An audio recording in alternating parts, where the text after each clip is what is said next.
First of all, it's such an honor, such a pleasure to be here again for the second time, giving a talk for AIU. And today's topic is, let's say, a continuation of the first uh, lecture that I had given last month, which was about how you can turn stress and hardships in your life into something positive. And so today we will be talking about self-concept, limiting beliefs, and also your identity. So thank you again for being here, and thanks everyone for being coming here with such great energy. So just keep up that great energy of yours for another half an hour because we will be talking about, well, you.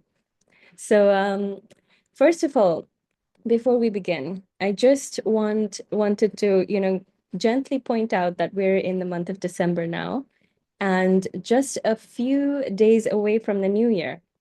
Um, and something that, most people commonly do during the new year, or close to the new year, is something that they write down in their journal, something that they plan mentally, something that they tell their friends and family. And it's always, you know, like a list of things. So I want you all to, just mentally guess what that thing is that everybody tries to write down right before the new year. And if you have guessed New Year resolution, then you are correct because that's what most people do. They plan New Year resolutions for the upcoming month, and they mentally, plan things like, oh, this new year I will be different. This new year I will be someone who is more disciplined. This new year I will be someone who's more fit. Um, and so on and so forth. Like this new year, I'm going to be starting my business that I've been wanting to start for so long. I will be a better student this year. So many new things that people plan around this time. So, what better time than now to be talking about this topic and this lecture? So, we will dive in with a thought that I want you all to hold for just a moment, which is, let's say if I asked you now to unmute yourself and tell me a few personality traits of yours that defines you and your identity, what would those traits be?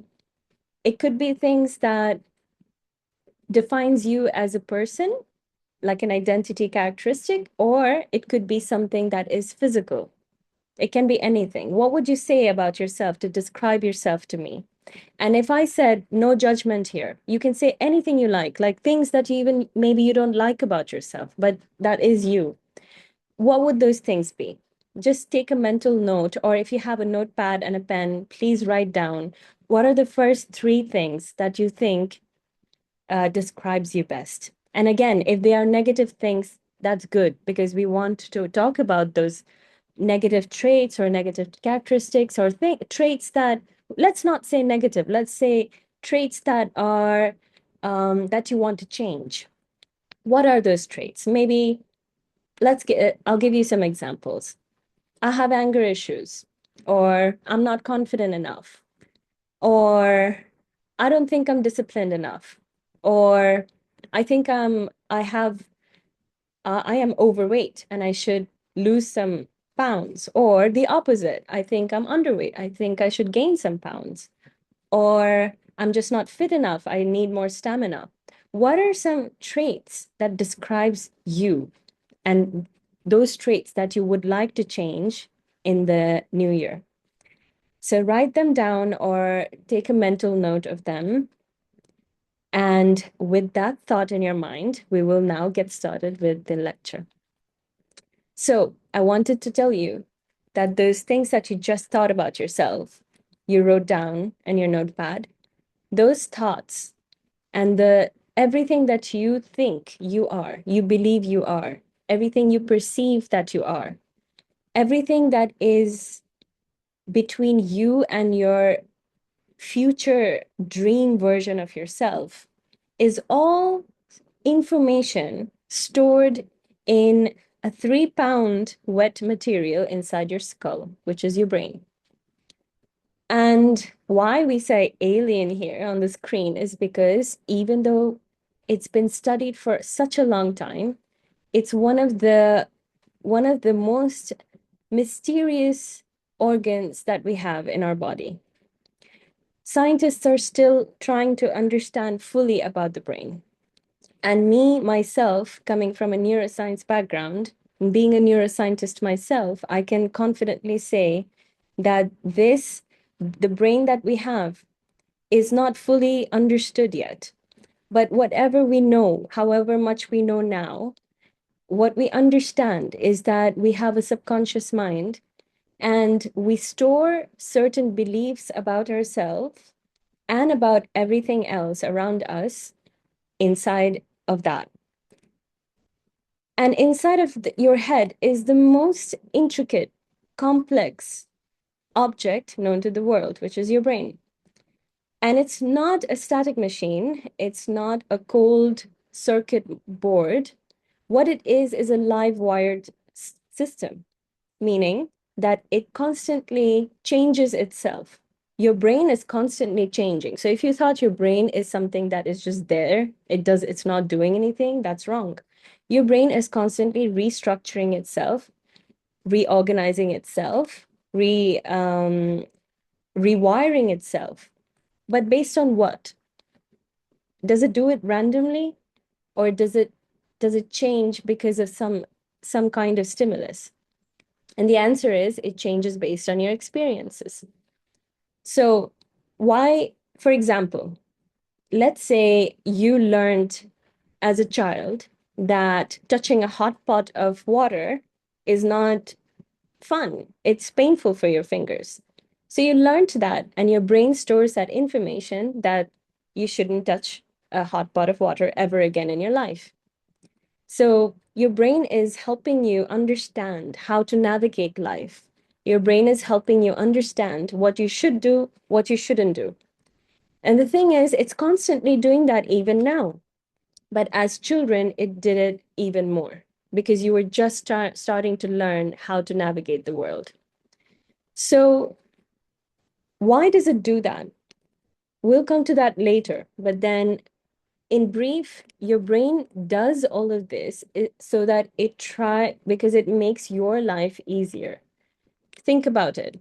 If you were just born and you're trying to understand life as a child, as an adult, as a much more grown adult, imagine having to reconfigure the world every single second. That's exhausting, and the brain doesn't like to exert too much energy. It tries to conserve energy in your body.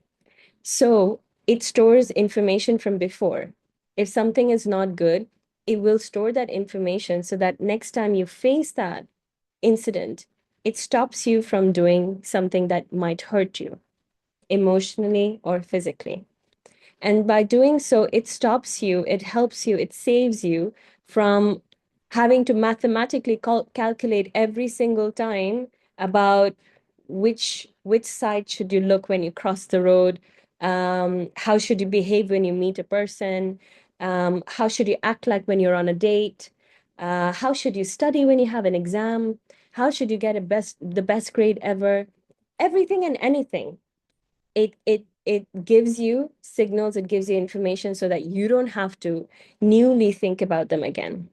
It conserves energy and it's doing to protect you. So it's not your enemy. It's wired it's designed in a way to help you navigate life and go through life in the most easy way possible. So the thing is, though, if it's doing such a great job at that, then why is it so hard for us to, let's say, achieve some goals in our lives? And we started today's topic by talking about the New Year resolution. And if you think about it, this is not the first time you must be writing those things for yourself. You must have written down goals that you want to achieve in your past. So the question is, have you achieved them? Have you achieved all your dreams? Have you achieved all your goals? The little to big ones, have you achieved them? Yes or no? Is the question. A lot of people want to do something with so much motivation, like, yes, I want to look better next year, but then they end up not going to the gym the next year. Even though they sign up to the gym for a membership, they end up just staying home. And you know what's funny? The gym industry knows this. And that's why in the beginning of the year, you will see industries like gym and all these fitness places or other areas, they have the best discount memberships because they know everyone is wanting to just be a better version of themselves. But a lot of people, they start going with motivation and then they just give up. So the thing is, if the brain is calculating, storing information, making life easier for you, why is it making goals so hard for you to achieve? That's today's lecture. Why is it so hard for us to change our identity and become someone better than ourselves? So the answer is the brain is not wired for who you are, it's wired for who you've rehearsed being, meaning everything that you've rehearsed being from your childhood, your brain is going to make you stay and stuck in that identity for as long as possible because it just thinks that's the way you should be living your life. And is that actually good or bad? Not always, because sometimes you might want to go up on stage and speak for 1 hour. You might want to be at an event and sing. You might want to sometimes go for a career which is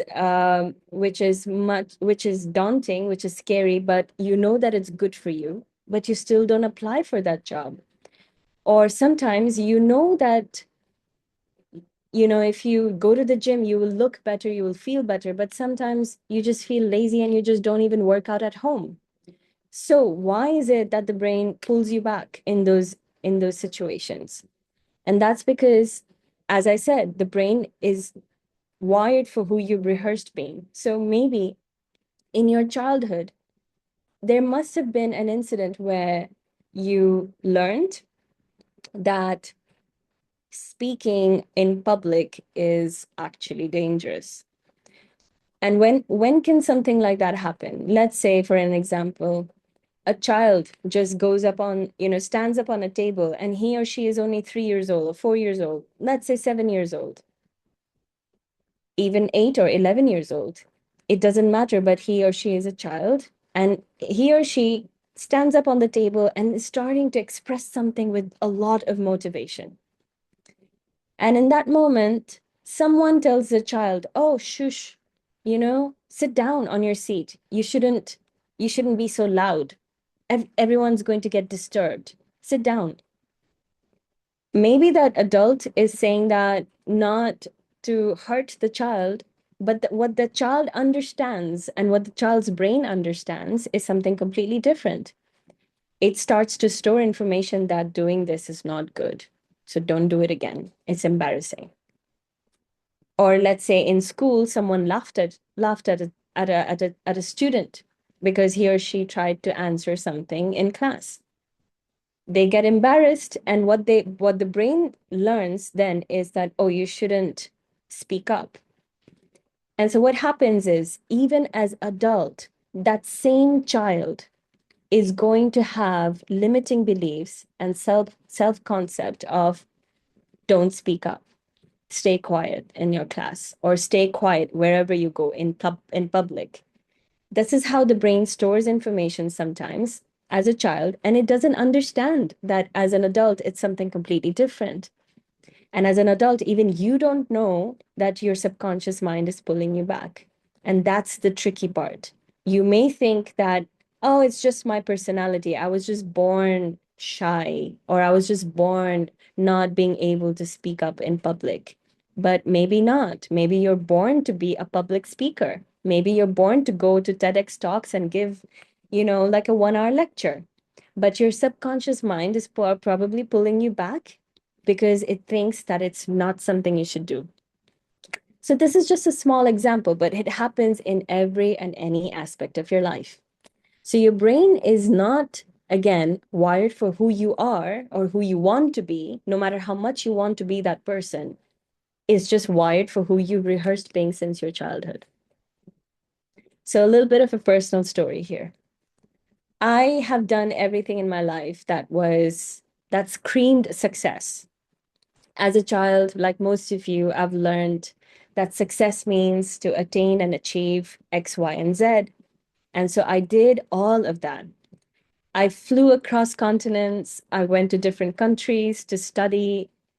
I then did a master of research, studied the brain, and then I went ahead and worked with pioneers of that country in Australia who were experts of the world, by the way, of understanding stress and pain in the brain. Then I went ahead, I didn't stop there. I went ahead and got a doctorate degree. I did a PhD, became a doctor. Then I flew back to Dubai, worked with the royal family, the president's family. I did everything big that my CV could have screamed and made me look successful. I got a high earning job. Life on the outside was perfect. Everyone was looking at me and saying, wow, that's the kind of life that makes anyone happy. But internally, I was collapsing and nobody knew that. And this was 7 or 8 years ago when I was quietly working in the lab as a scientist and feeling that even though this was such a great job, everything that I ever dreamt of, why is it that I was collapsing internally? Because I wanted more. I wanted to someday go up and speak in public, give lectures like I'm doing right now to all of you, to help people understand the brain, to help people elevate their lives.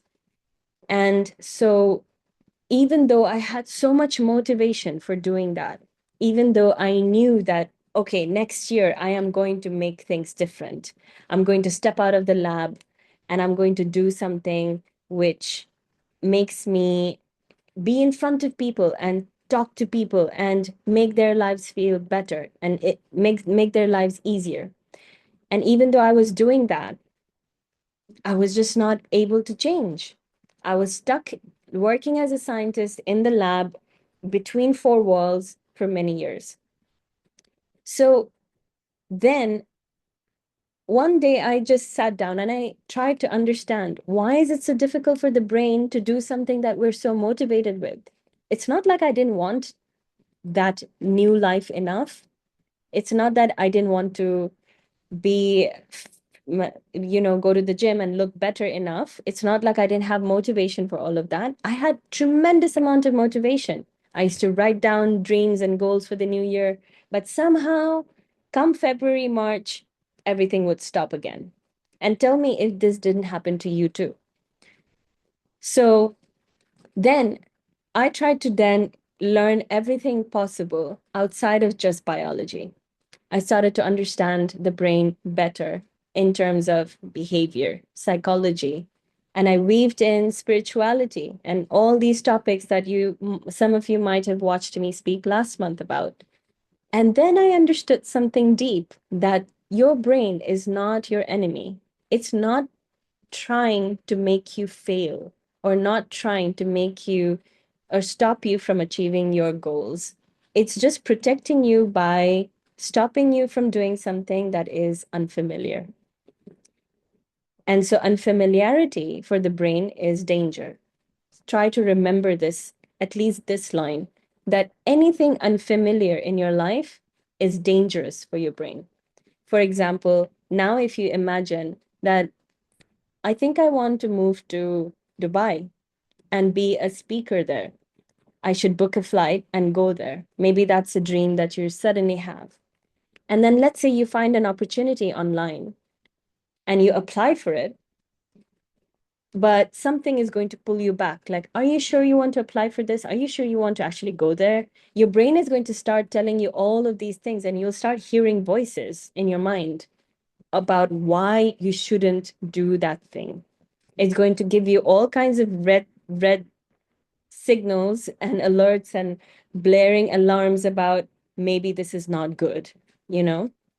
So why is it doing that? Because your brain thinks that this is not familiar, so it's dangerous. Let's not do it.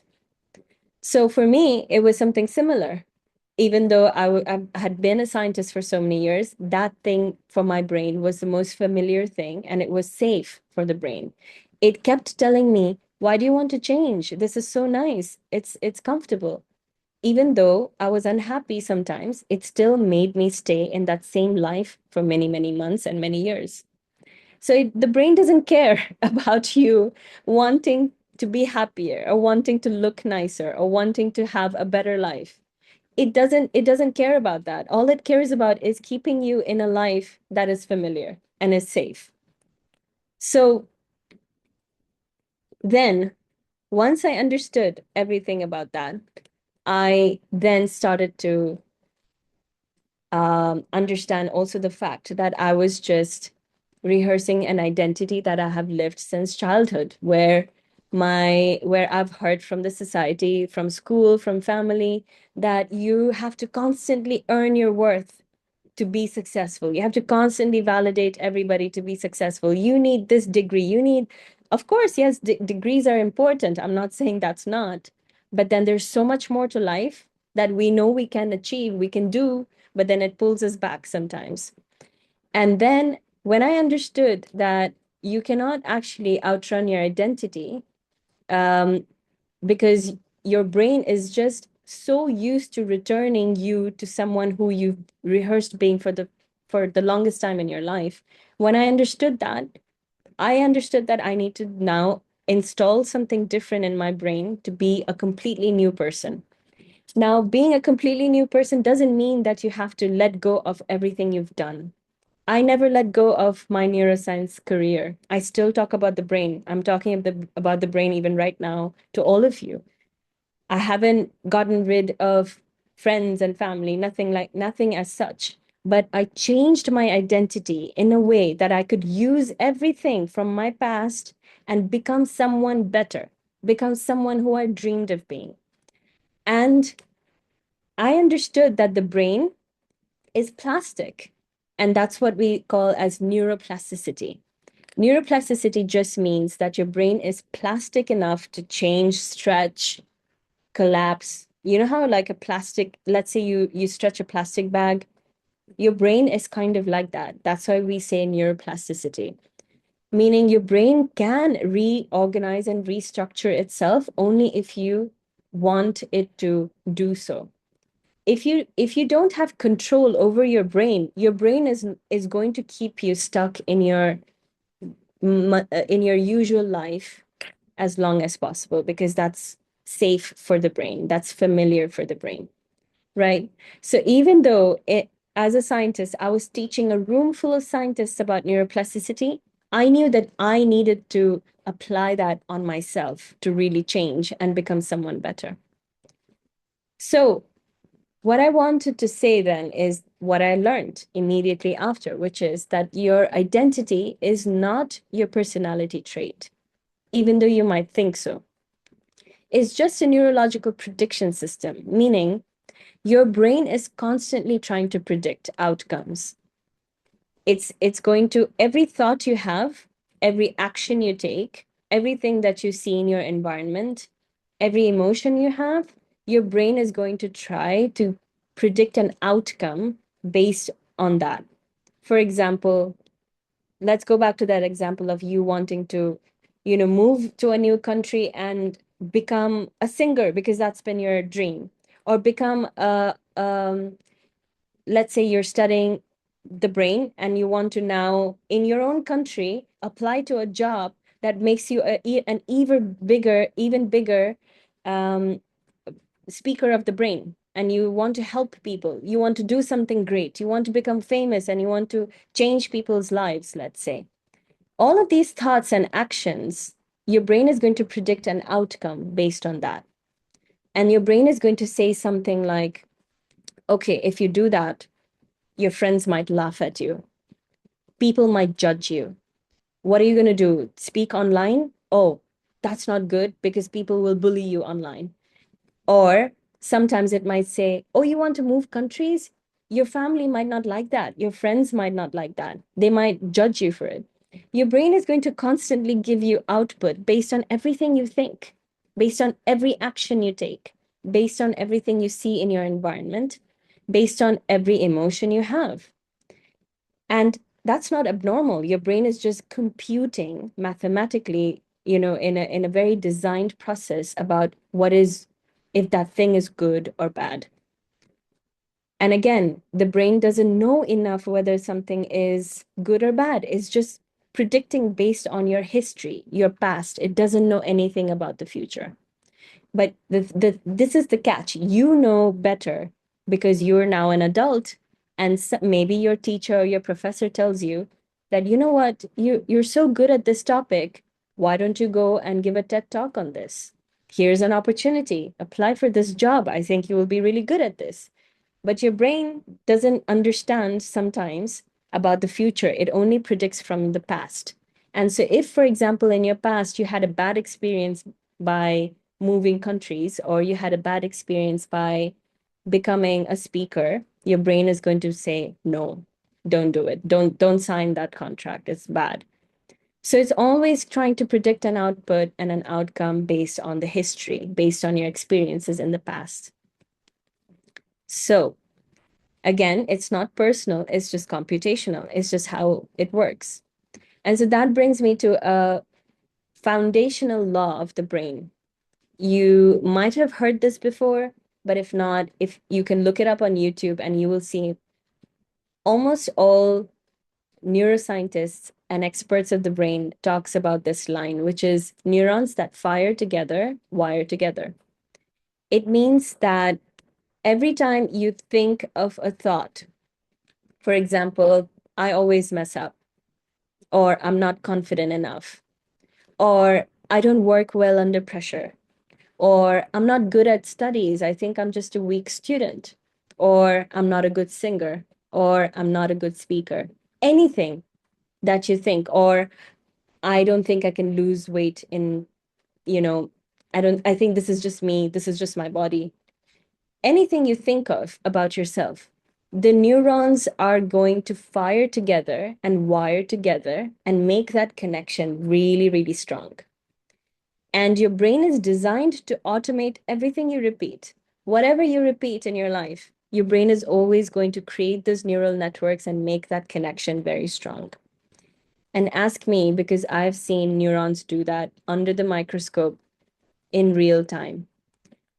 As in, anything we used to induce the brain cells with, and we used to look at it under the microscope, we used to see neurons talking to each other.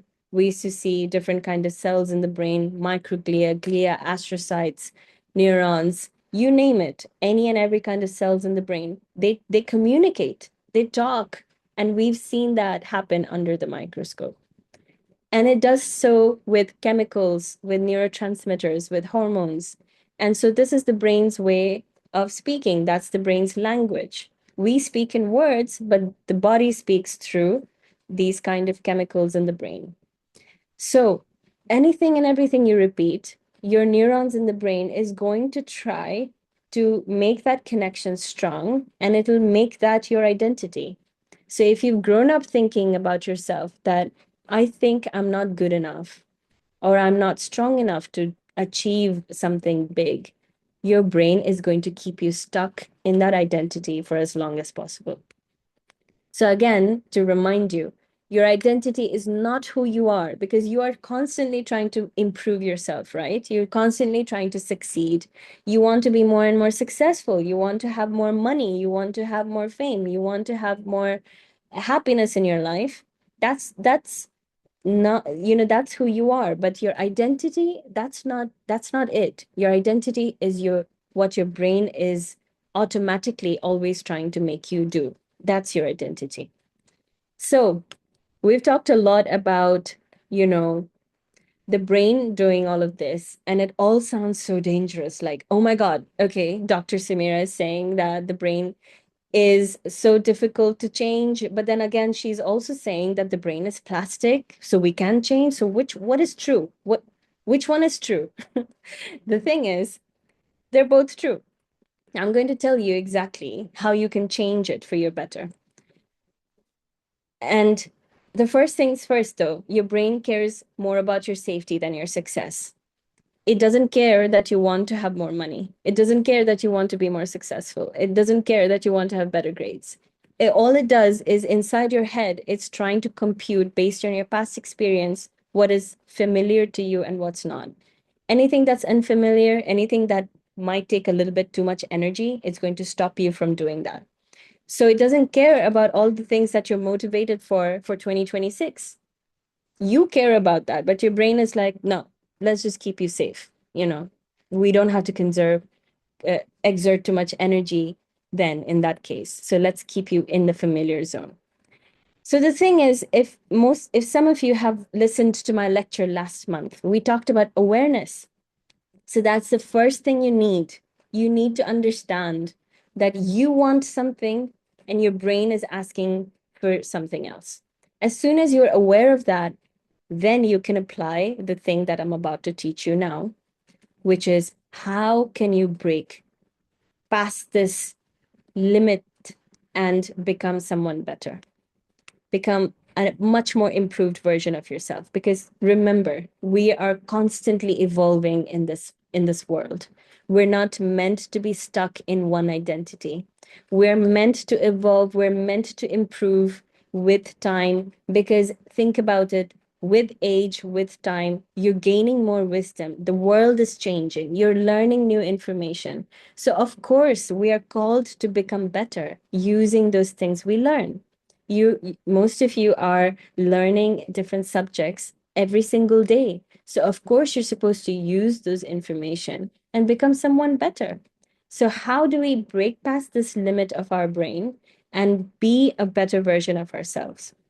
If you're aware that your brain tries to pull you back sometimes, understand this metaphor and try to remember this. And the reason why I included this metaphor is so that it's easy for all of you to understand how the brain works. Okay. So I want you all to imagine a hill, a mountain that is covered with snow. At first, when you use a sled to move down the snow covered hill, the sled is going to easily fall in any direction, right? Let's say you do that for the second time, third time, fifth time. The 15th time, the 20th time, your sled is going to automatically fall on the same inside the same groove that you're so used to running in. And even if that time you try to move your sled from one place to another, your sled just likes to fall in the same groove because you've created that pathway, you've created that groove repeatedly. So your brain is exactly like that. Your brain, every time you repeat a behavior, an emotion, a thought, the groove inside your brain gets deeper and deeper and deeper. And after many years of you operating in that identity, your brain is going to keep you stuck in that same loop. That's why you might hear a lot of people who are broke and who don't have money. You will notice that they say constantly that I'm just not lucky enough, or I'm always broke. How come this? And likewise, the opposite is true as well. Some people look at successful people and they say, why are they so lucky? They have everything sorted in their life, that everything goes smoothly for them. Actually, it's nothing about magic. It's nothing about people having different kind of luck. We're all born with the same luck. We're all born with the same worth. We're all born with deserving success equally. What's different is that those lucky people, their groove in the brain is so deep, everything they do just works out for them like that because they've just created that pattern for themselves. And you can do the same thing. It just needs repetition, awareness, repetition. So under pressure, if you've always been someone who's been under pressure, if you've always been someone who doesn't do well under pressure, or you get flustered when something goes wrong, that's what your brain is always going to make you do whenever you face pressure or stress. So the good news, is that you can build the brain that you want on purpose, and you can do so, and it's called self-directed neuroplasticity. So again, if you've heard me talk about the brain being plastic and you can change your brain, but at the same time, I keep saying that, oh, your brain is, holding you back in being your old identity, but then your brain is also plastic and you're thinking, which one is true? What do we do? Both are true. Your brain is going to try to hold you back. But remember, you can self-direct your brain and control it. But in order to get to this stage where you control your brain, you need to first understand all of this. That's the purpose of my lecture today. So you know that your identity is not something that you're stuck with. You can really change. You can be a completely different person next year. That, on a personal level, that's what happened to me. I stepped out of the lab, but I'm still talking about the brain. I'm still a neuroscientist, but I'm doing things that I love doing, which is speaking, teaching people, uplifting people, especially students, changing their lives, coaching people. So you can be a completely different person. I used to weigh 12 kgs more than what you're seeing right now. I changed also my physical appearance. You can do so too, not just on a physical level, but you can do it also in terms of things that are intangible. And so, one thing before I move on to the next slide, you can change your brain on purpose. However, there's no overnight pill, there is no one time meditation hack, there is no passive way to just or hack to become someone new in just one single day. And anywhere you come across people saying that, understand that they're trying to sell you something. The truth is you need three ingredients consistently. And first thing is awareness or attention. Same thing. So, what is it that you want to be next year? What is your 2026 goal? Think about it. Put your attention on it every single moment you can. Or whenever your brain comes back to it, put your attention on that goal, that next year this is what I want. So what the spotlight does is that it illuminates the new pathway of that snow-covered hill, if you remember. Okay? So you must tell your brain, command it, tell your brain, I want this. And this is good for me. And your brain might tell you things like, no way, that's too dangerous. But you have to educate your brain. You have to talk to your brain like you're talking to a child. And you explain your brain that I know that as a child, you kept me safe from speaking up or from public speaking. But now I know enough that this is good for me. And this is what I want to do. After educating your brain, bringing your brain in awareness, what you do is the second step, which is repetition. As I said, your brain is plastic. Every time you repeat, you're making that groove on that snow-covered hill in the metaphor of your brain deeper and deeper. And it makes it easier for the sled to fall on that same groove after a couple of repeats. And you won't even realize when it starts becoming easier. It just becomes easier.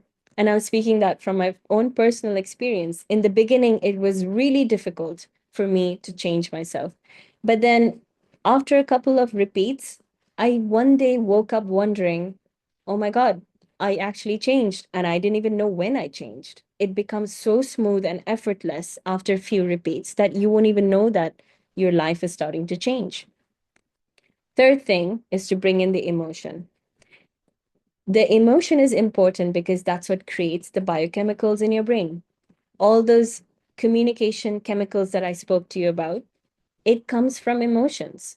So imagine when you're scared of something, when you're fearful, your body starts to clench, you start to breathe rapidly. How does that happen? Because you have an emotion of fear. So your body starts to react like that.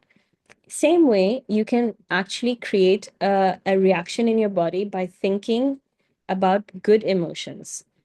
Just try and visualize and meditate. How would it feel for you to become that new version of yourself next year? What that would do is then create those neurochemicals in your brain and make you feel good. So, if all of you can close your eyes for a moment I would love to walk you through a simple meditation step that will help you become a new version of yourself in the year 2026. So close your eyes as I speak and try and breathe, first of all, for me. Inhale and think of the trait that you wrote in the beginning of the class that you didn't like about yourself, an identity that you wanted to change. If you hadn't written anything, you can think about an identity right now that you want to have in 2026 or you want to change in 2026. Once you have that identity, now imagine a person, a future version of you. Imagine yourself standing in front of you, or sitting in front of you, or walking in front of you. Imagine yourself exactly with that identity. How does he or she look? How is she or he dressed? What are you what are you doing as that new identity? How do you look? What's your appearance like? Are you smiling? Are you fit? Are you glowing? Are you looking so confident in that new identity that you wish to become in 2026? Now, try to amplify the experience of being that identity. Think about how it makes you feel as that identity, that successful version of you, or that version of you that looks great, that version of you that has more money, that version of you that has all the things and the people that they want in their lives. Imagine the kind of people that new identity is surrounded with and try to experience the emotion. Or if you're imagining money, look at the money in your bank account. Or if you're imagining the career, imagine yourself in that surrounding.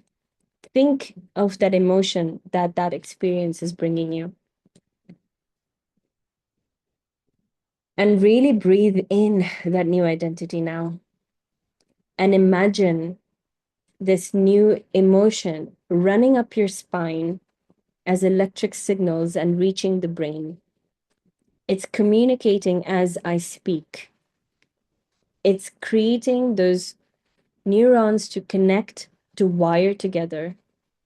And as I'm saying so, your brain is doing exactly the thing that we saw the snow-covered hill does, which is creating the first new groove. Let's deepen that groove. Let's make that first mark in the brain. And now, slowly, you can open your eyes. What you just did now was not just a mere meditation or visualization. What you did was literally you creating that first groove in your brain. And you have pretty much just done a conscious identity creation with just this 3 to 5 minutes of a small attention bringing and emotion lifting. So repeat this as much as you can and repeat actions that supports this identity. So after this lecture, try to repeat this visualization and do the actions that supports this identity. If you were imagining being somebody who speaks better in public, start speaking in public, even though it might be scary at first. So repeat that and become, support that groove and make that groove deeper and deeper. And remember, every action you take is a vote towards your old path, your old identity, or the new identity. So with repetition, you will someday become this new person. So with that, I would like to thank you all for listening and would love to take your questions now. Okay, let's go ahead with these questions. I think there's a lot to talk about here. Suntum, you are first. Go ahead and unmute your microphone.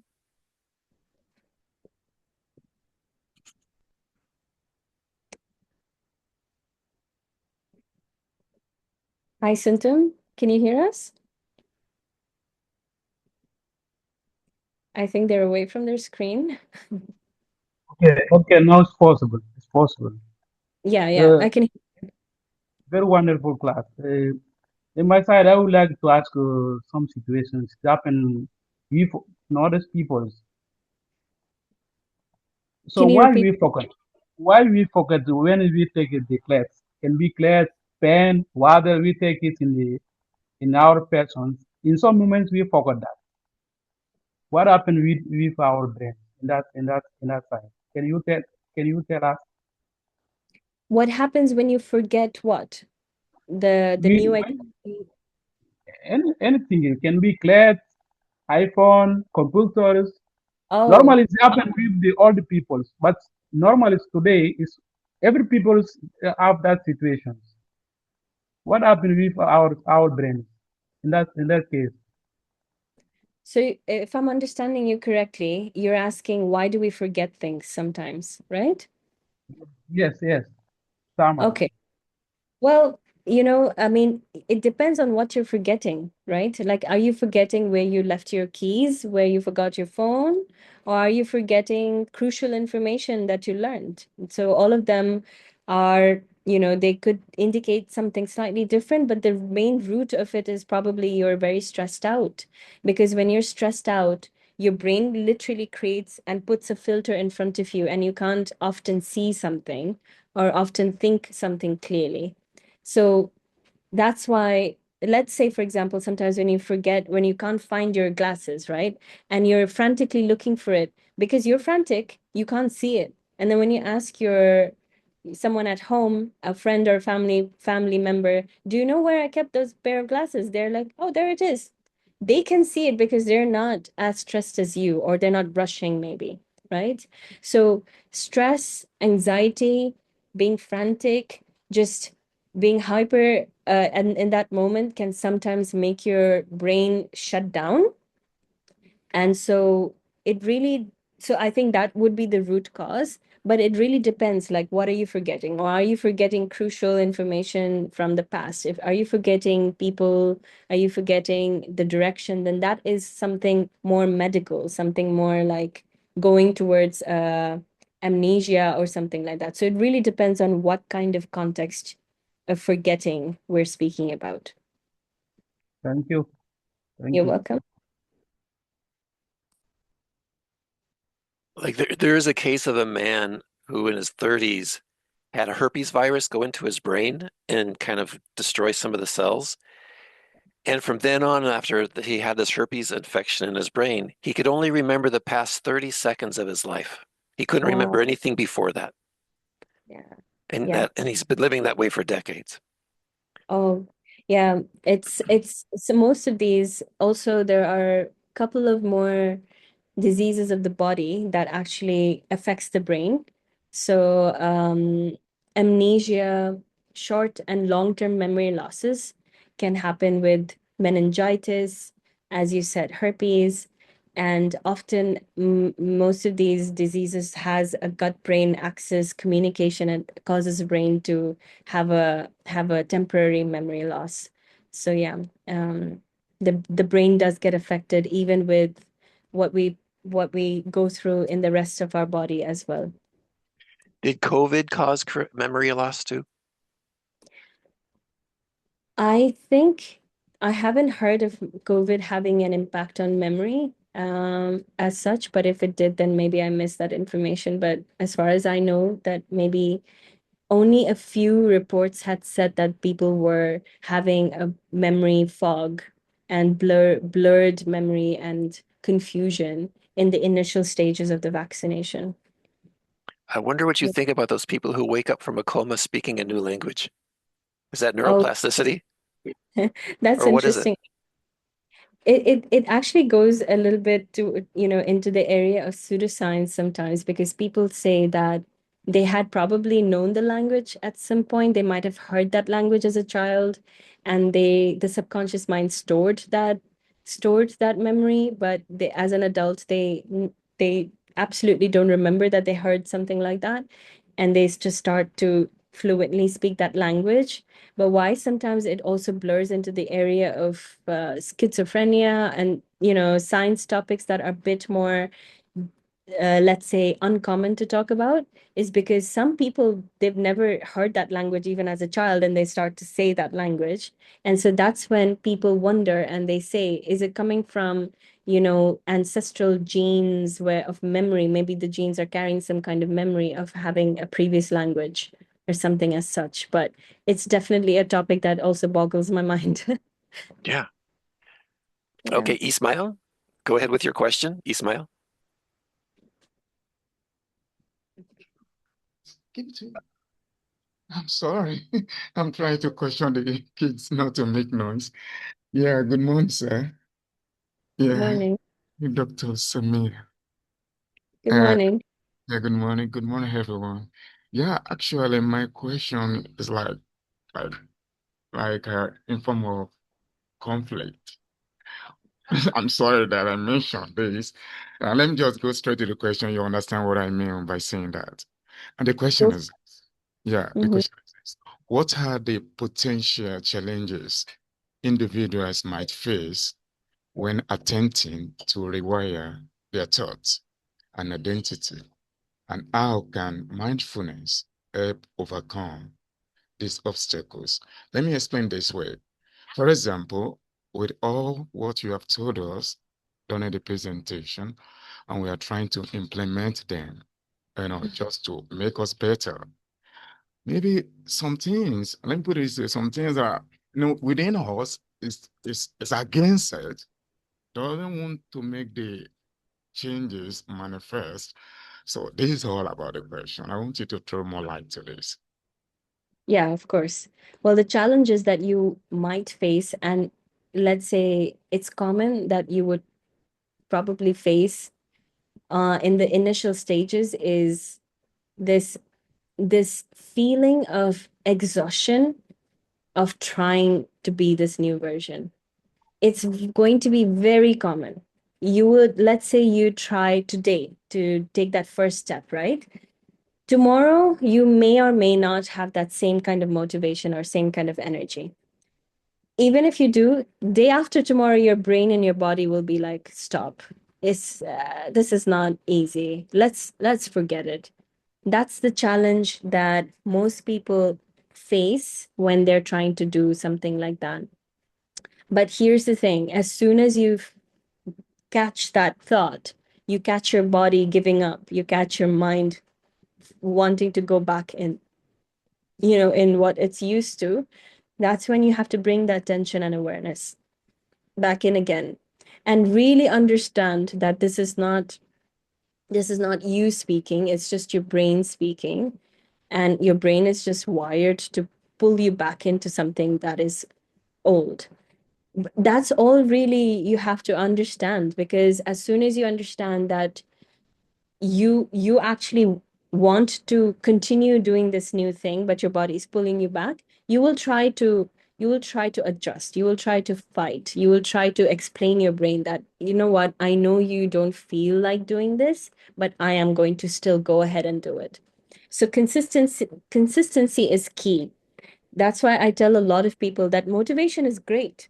And honestly, if you look on YouTube about how can I change myself, most people will say you need to be motivated. You have to have motivation to drive you. Sure, motivation is a great ingredient, but consistency, that is the most powerful thing. Because let's face it, you're not going to wake up every day wanting to do something different. That's the truth, right? And my job is not to come here and tell you all something that sounds nice, but it's not true.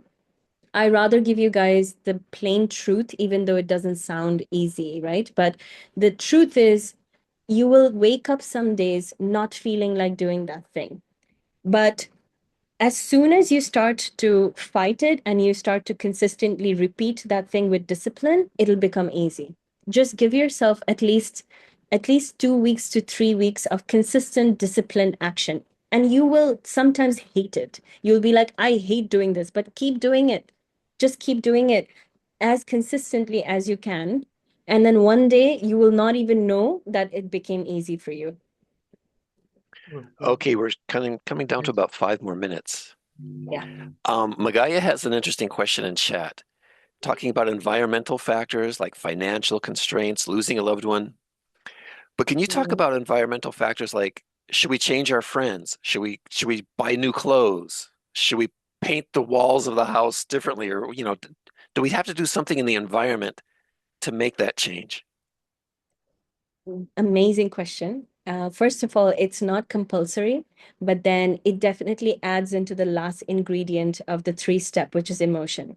So what I did was I used to actually wear new clothes, not necessarily new, but clothes that would just look nicer, but I never wore them in my cupboard. I started to wear them inside the house. What that did was it started to elevate my emotions. It started to make me feel like another version of me. Because usually I would be sluggish, I would wear something that's normal. And just sometimes try to also groom yourself. Even, men and women both. You can do anything to make yourself feel a little bit more groomed at home, more groomed when you go outside. That elevates the feeling, the emotion in your body. Wall colors, again, something that elevates your room, elevates your mental space and mental state of being. And that again makes you feel like, I actually changed something in my life. And so the brain is inside your skull, right? So it doesn't understand the difference between past, present, and future. All your brain starts to notice is something is changed, and I need to continue in that groove. And your brain starts to put you in that same identity over and over again. And then one day it just becomes your life, like your actual life.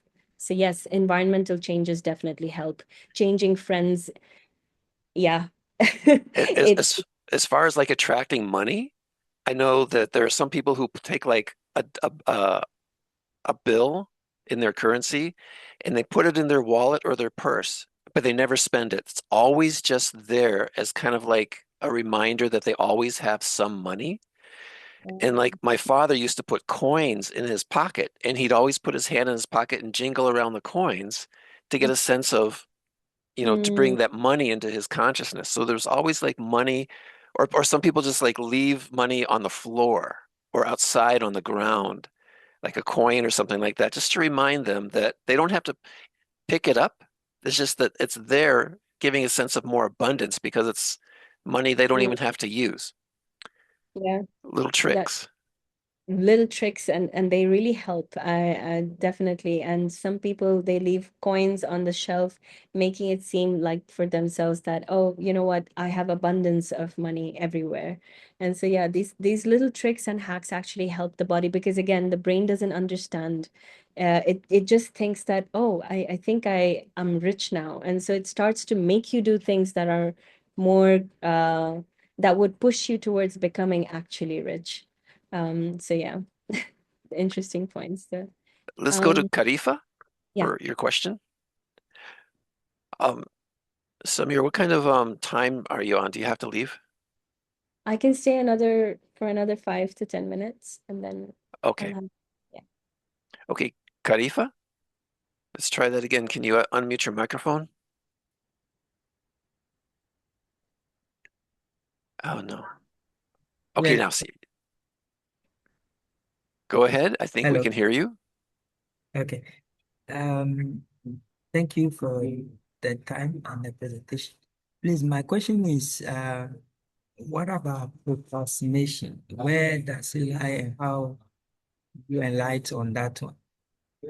Thank you. Could you repeat the question again? What are the Procrastination. Procrastination? Yeah. Why do we procrastinate? Good question. Most people think that procrastination is just a flaw in themselves, right? Like they think that I'm just a kind of person who's not disciplined. This is exactly one of those examples. It's not you it's not an identity that is your flaw. Procrastination is just your brain pulling you back from doing that thing that it thinks it's scary.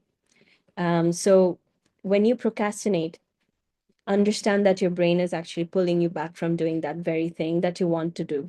So the question would then be, try to write down and journal, why am I procrastinating on this thing? What's going to happen if I do that thing?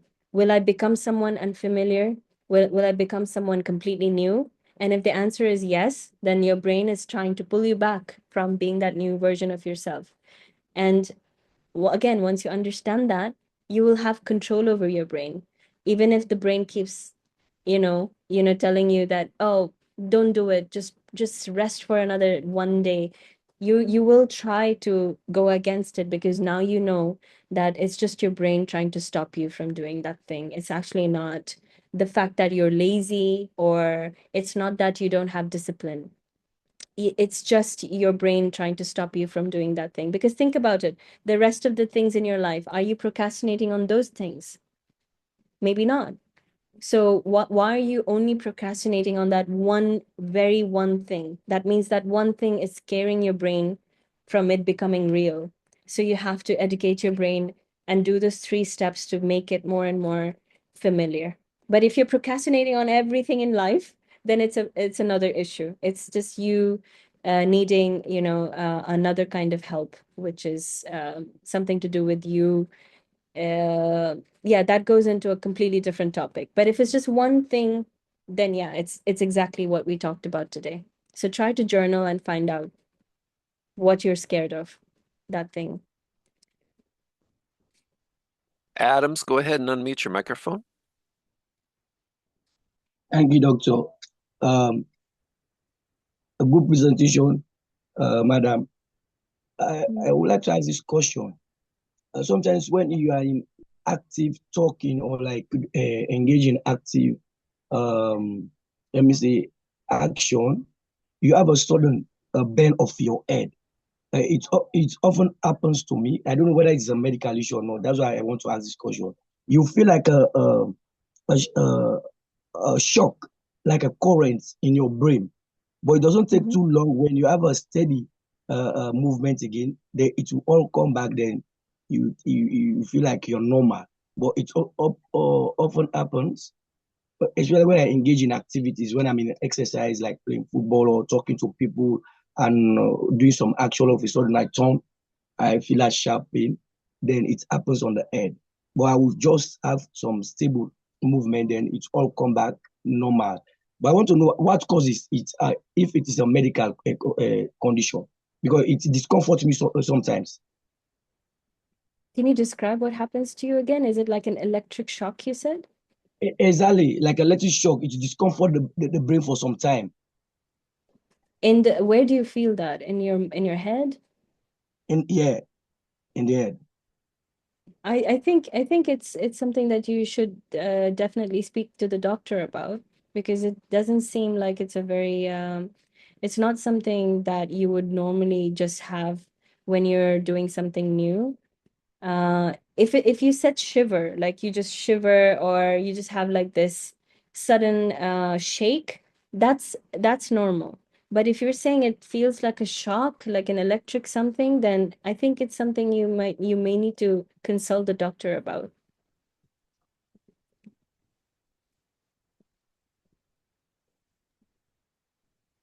And hopefully it's nothing scary, nothing bad. But if you mean shaking, sometimes people have that and it's normal. But if it's something like electric, shock like, impulse like that, then yeah, safe to maybe just get it checked out, I would say. It's not a bang. It's not like just maybe it's like the brain, like you said the last time, the brain like a plastic. Maybe when it pulls out, it has to come back. It's not like that sharp one, like a bang. No, it's not like the head is just shaking inside quickly, then it's normalized all of a sudden. But it often happens to me. Often happens to you. Okay. Yeah, and Yeah. I don't think that's very common, Adams. It's the brain plasticity, it's not supposed to make you have any physical sensations. Um, it sounds like something physical rather. So I would suggest if it happens often, then maybe just consult a physician because the brain being plastic and all of that, it's not supposed to make you sense something in your head. No itching, no electric feeling, nothing like that. In fact, it's very normal. You will not understand something's changing in the brain. So I think it's just safe that you speak to a physician. I mean, it Yeah. could be something simple as a certain mineral deficiency like magnesium, right? Yeah. Could be a deficiency or something. But then Yeah. at some points, like have you ever woken up and your body's just like vibrating with this huge electrical energy? I can tell Mm. that, yes, sometimes even when you listen to nice music or when you're driving, you're just outside in a nice lit place, your body just feels, as you said, like, it's vibrating with such great energy. And Yeah. those kind of emotions are less physical. It's more just you feel it in your energetic field around you. And that is a really great thing because we have something called energetic field, which we can't see. It's actually outside of us. And I also actually talk about those topics too, but it's a little bit difficult for most people to understand that because it doesn't fall into real like normal science. But it is very, very real now because people have started to capture with instruments and equipments the energy field around our body. And sometimes when we raise our vibration, it's often great because it's good for us. It attracts opportunities, it attracts the right kind of people, and all good things come to people with that kind of an energetic field and good vibration. Yeah. That's why a lot of people say that people who are lucky are always lucky because they're always vibrating at great frequency. There was a time I had a crick in my neck. There was a vertebra out of position, Yeah. and Exactly. so Sure. I Exactly. couldn't turn my head, right? I couldn't Yeah. turn my head because this Yes. vertebra was out of position. So I was rubbing the top of my foot, and I found a bone that seemed like sensitive and out of place. Oh, okay. So all of a sudden, the bone, like I was massaging the bone on the top of my foot, and the bone slipped back into position. And instantly, in that moment, I felt and saw this white line of energy go straight from that bone to my vertebra in my neck, through that energy field. And the vertebra instantly clicked back Yeah. into position, and the pain was gone. Wow. Oh my God, that's S- something Yeah. supernatural that you And experience. and so that's like outside of the nervous system. This was in that energy field area that I felt and saw that little white line come straight up. Wow. I just stood there like going, what was Similar that? feelings. What did I Similar just feelings. Exactly, experience? doctor. Yeah. Wow. That's amazing. That sounds like a very profound spiritual experience you had. Yeah, so it's like I think what you're saying is when it comes down to it, there's the thoughts that you have so much power. Yeah, Mm. absolutely. Dr. Joe Dispenza, if you've not heard about this person, please YouTube him tonight. I am confident none of you will be bored by his story. Dr. Joe Dispenza, he had a broken spine after an accident and he healed himself only through visualization. When doctors, physicians told him he'd never be able to walk again, but he healed his own spine just through meditation and visualizing his spine coming together. So we have incredible amount of power. You're right, Dr. Lambert. We have so much power to change our body and our lives. And we know only a little bit about it because these kind of topics are very less talked about.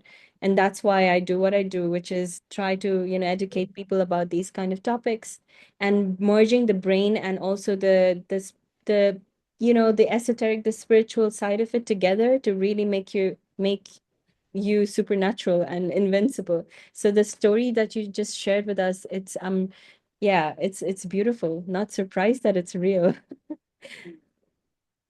Yeah.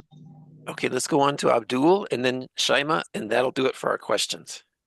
Yeah. I wrote Joe Dispenza in chat. Did I spell it correctly? Let Sorry. me have a yeah. Thank you very much, Dr. Lambert, for giving me the floor. This presentation is really fascinating. Okay. Can you hear me? Yes, I can. You can hear me. The presentation is fascinating, and I'm really impressed, by its humanity. When I was a child, I used to go I used to fetch water from a public tap. And I was brought up in Sierra Leone. I used to fetch water from a public tap. One day I went early in the morning at 5 p.m. You see, while I was fetching water from the tap, and I saw an image, you know, weeks back, weeks back, somebody passed away, a lady passed away in the area in which I was living. So I saw this image, it was almost real. It was real.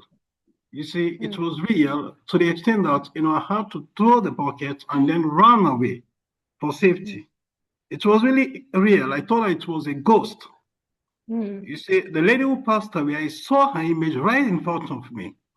You see, when, I became an adult, I got to understand the notion of hallucination. Hallucination.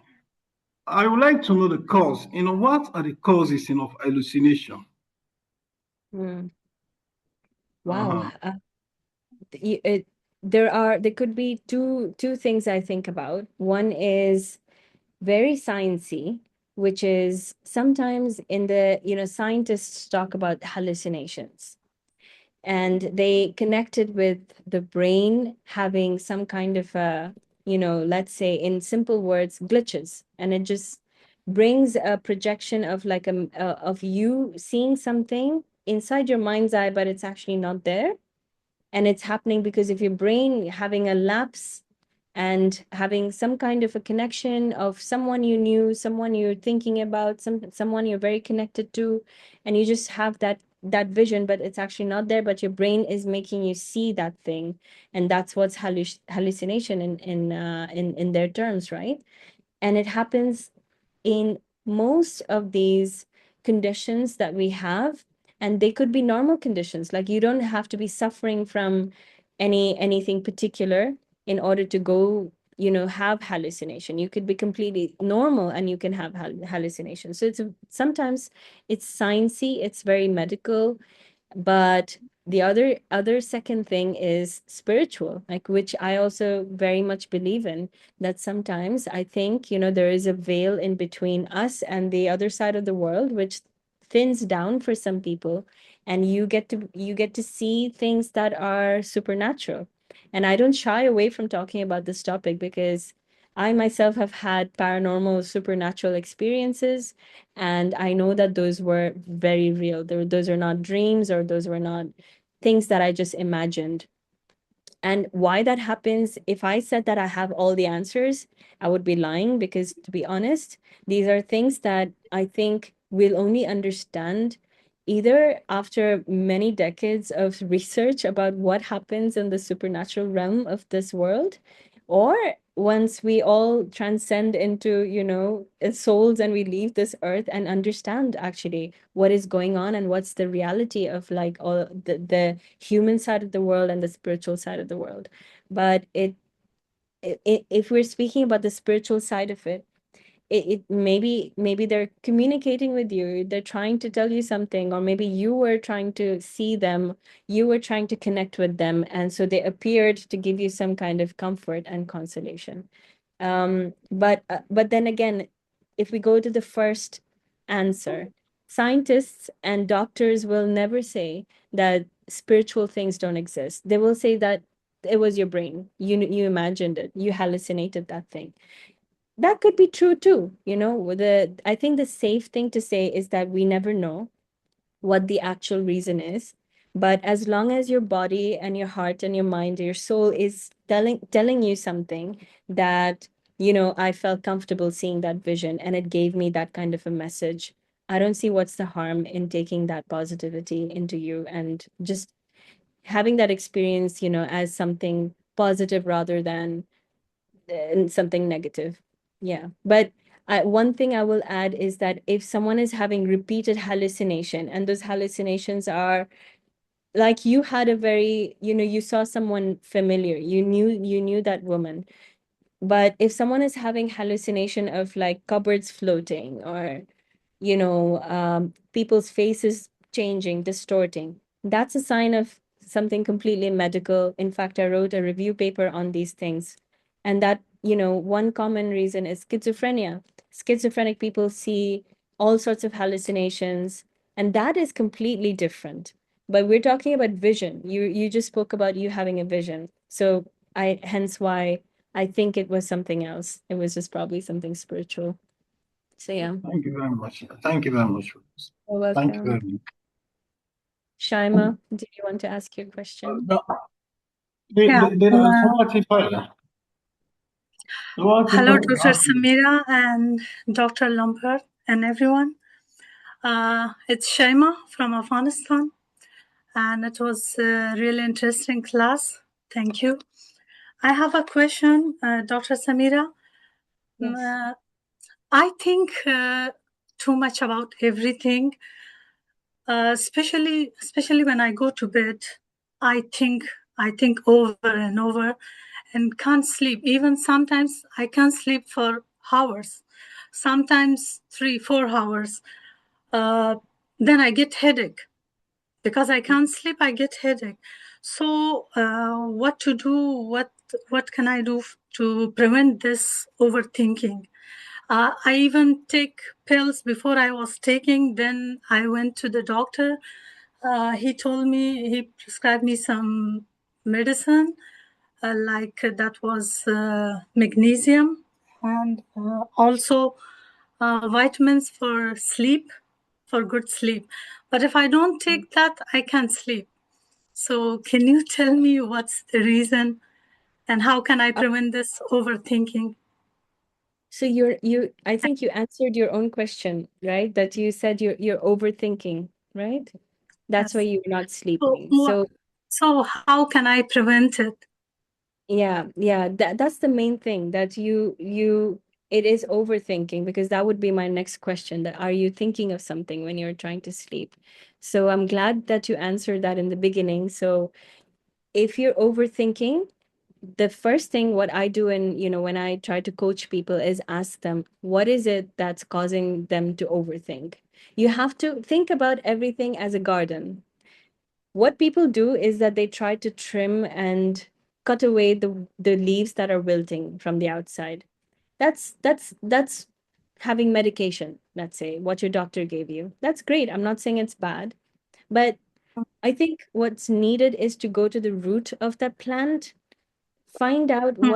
what is the root of that thing that is causing the leaves to wilt.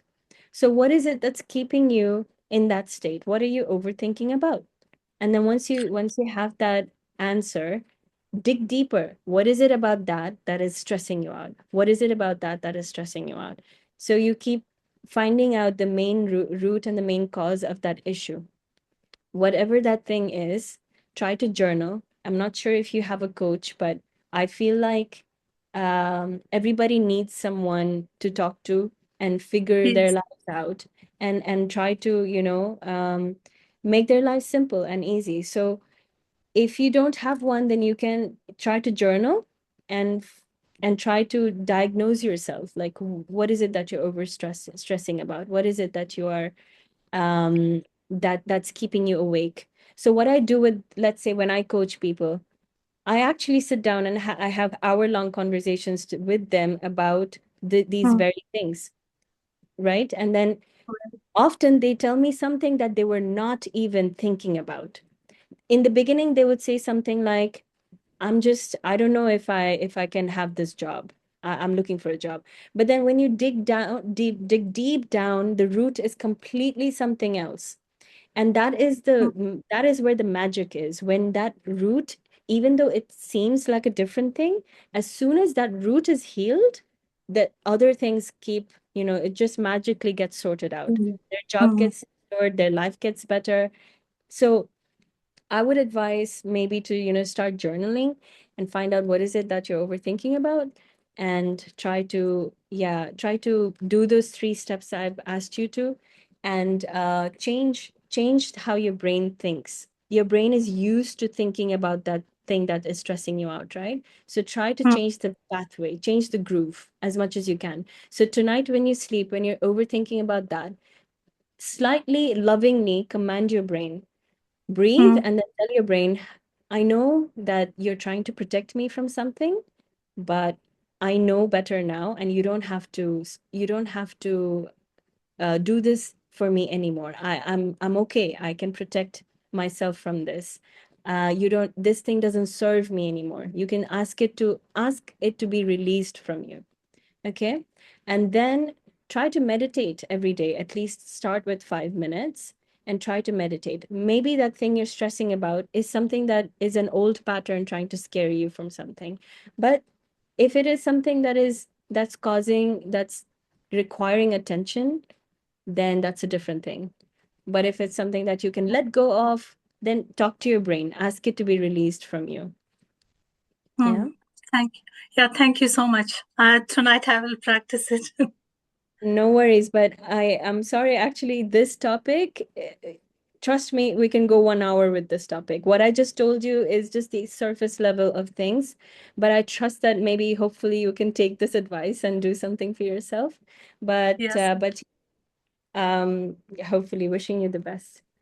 Yeah, thank you so much. Thank you Someone for just your asked time. for my email address. I'm just going to put that down.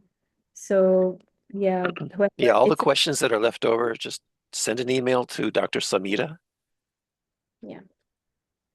I'll just paste my email address here. And feel free to just ask me the questions that the rest of you who couldn't ask me. I'm sorry we ran out of time, but I'll be happy to answer your questions. Just email them to me, and I'll also send the presentation slide through the email. So I've just put my email address in the chat. Shaima, people like you who may want to dig deeper on those questions, please feel free to email me, and I'll be happy to help with those answers. Okay. Any idea what you're going to talk about next? What would you all like me to talk about? Let's see if I can maybe fulfill that. But if everyone's enjoying this theme, then I could dig deeper and continue on with this. I mean, one thing that's coming to my mind is prayer. People around the world pray in their different ways. Is there a neurological basis for prayer? Things like that. Or anybody else have any ideas? You can write it into chat of things you'd like to talk about, or for Dr. Samita to come back and talk about. Anne Marie. Yeah, Yes. Anne Marie, she just put her email up there. And then Alexander says, dive deeper with this. Okay, deeper. Yeah. Sure. There's Like you there's mentioned journaling, go deeper into journaling and other things you can prepare. yeah. There's a lot of interesting things we can talk about. One thing I can talk about is how to manifest things in your life. How it sounds woo woo, like, oh, manifesting, that sounds like magic. It's not magic. I'm a neuroscientist. I am very much with science, spirituality, both, and I love blending the two together to make life feel supernatural, really. Like sometimes you achieve things in your life that just feel so easy, and that's what feels like magic. Like, how did my life like change all of a sudden? But it's not magic. It's how your brain, once you have your brain, your subconscious mind, your heart, your soul, everything on board, it's superb. That's when life gets easy. That's when you start to change, not just in your looks, you start to change energetically, physically, emotionally, in terms of your life. And people will start asking you, like, what did you do to be here, or to get this, to have this? So that, honestly, that's my purpose, because I want everyone in this, whoever I come across, to experience life like that, and be happy, be so happy and pain free, that they can soar through this life easily and effortlessly, and have things that they dream of. So one thing that I all want to wish all of you for 2026 is, don't hold back your identity that you're trying to become, because you can be an improved version of yourself. So work on it, and please follow those steps I have asked you to, and trust me, yeah, in time it'll be effortless. Abdul wrote an interesting thing, neuroscience and conflict prevention management, but I want to expand that and maybe because as you begin to change yourself, you're going to see conflicts, internal conflicts, external conflicts, maybe how to recognize those conflicts and develop strategies to deal with them. Maybe Interesting. Yeah. that would be a really good course. Yeah. In neuroscience and conflict prevention management. Yeah. I took a note of that, so I can include a little bit of that in the next topic. And if you could expand it to even internal conflicts that you're feeling within yourself, and that's what I think I understood from conflict, more of internal conflict, because external conflicts are, you know, I think it's more internal that people go through when they start to want to change something, what they go through internally that fights yourself. Yeah, definitely I could include a bit of that. More of this to help overcome fear. Okay. Yeah, I'll make sure to come up with something that cohesively includes all of that. And yeah, if any other, I see people, I feel, yeah, I see people raising hands, people wanting to ask questions. My email address is Dr. Samira, so Dr. Samira .iqb@gmail.com. It's in the chat. I'm really sorry that we ran out of time, but yeah, feel free to email me and give me your topics that you'd like me to talk about. Of course, I might not be able to include everything, but if something falls cohesively together, I will be happy to make a lecture on that and come next time for all of you. and giving your own personal case history on that was really Yeah. helpful to understand where you're coming from. So if you could also include other case histories from your own experiences or from people you've known, Absolutely, absolutely. like doing an example of a case study or something. I think I would be the best case study here.